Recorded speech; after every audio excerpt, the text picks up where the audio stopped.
અમદાવાદના ટીઆરપી મોલમાં આગ મામલે કાર્યવાહી કરવામાં આવી છે।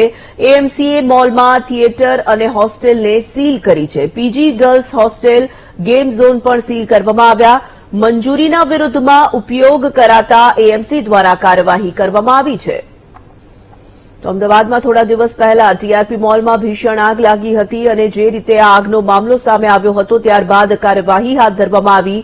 મોડે મોડે હવે એએમસી તંત્ર જાગ્યું છે અને મોલમાં થિયેટર અને હોસ્ટેલ જે આવી હતી તેને સીલ કરી દેવાઈ છે। આ તરફ ગેમ ઝોન અને પીજી ગર્લ્સ હોસ્ટેલ પણ સીલ કરી દેવાયાના સમાચારો હાલ તો સામે આવી રહ્યા છે। દર્શન રાવલ ફોન લાઈન પર જોડાઈ ચૂક્યા છે। દર્શન, ટીઆરપી મોલમાં આગ લાગવાનો જે મામલો સામે આવ્યો હતો, મોડે મોડે પણ એએમસી દ્વારા હવે કાર્યવાહી કરવામાં આવી છે અને કેટલાક જે એરિયા છે તે સીલ કરી દેવાયા છે।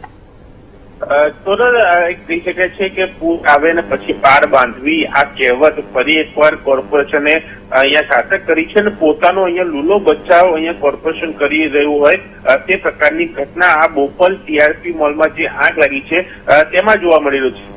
તંત્રની કામગીરી સામે ચોક્કસ અહીંયા સવાલ ઉભા થયા છે, કારણ કે અગાઉ પણ આ ટીઆરપી મોલમાં ટેક્સ મામલે વિવાદ સર્જાયો હતો અને તે બાદ આજે જયારે આ જે ઘટના સામે આવી છે, જે આગની જે થોડા દિવસ પહેલા બની હતી, તે બાદ જે તંત્ર હરકતમાં આવ્યું અને જે મોલની અંદર જે girls PG, fun zone, game zone અને મુક્તા A2 સિનેમા આ જે હતા તેને વપરાશ માટે બંધ કરવામાં આવે છે, સીલ લગાવવામાં આવે છે અને તેમાં સીધી રીતે નોંધ તેઓએ કોર્પોરેશનને કરી છે કે જે પ્રકારે ગેમ ઝોનની વાત હોય, સિનેમાની વાત હોય, ફન ઝોનની વાત હોય, ત્યાં જે ઉપયોગ માટેની જે મંજૂરી આપી હતી તેના કરતા અલગ ઉપયોગ કરવામાં આવતો હતો જે પ્રીમાઇસીસનો, તેના માટે તેને સીલ મારવામાં આવે છે। સાથે ગર્લ્સ પીજી ત્યાં કોની પરવાનગી સાથે ચલાવવામાં આવતી હતી તે બાબતે પણ સવાલો ઉઠ્યા હતા અને તેના માટે તે પીજી પણ અહીંયા સીલ કરવામાં આવે છે। પરંતુ સીધો સવાલ અહીંયા ઉભો થાય છે કે જયારે આ તમામ એકમો અહીંયા શરૂ થયા ત્યારે કોર્પોરેશનની ટીમે કેમ અહીંયા ચોક્કસ રીતે મુલાકાત ના લીધી, નિરીક્ષણ ન કર્યું અને સાથે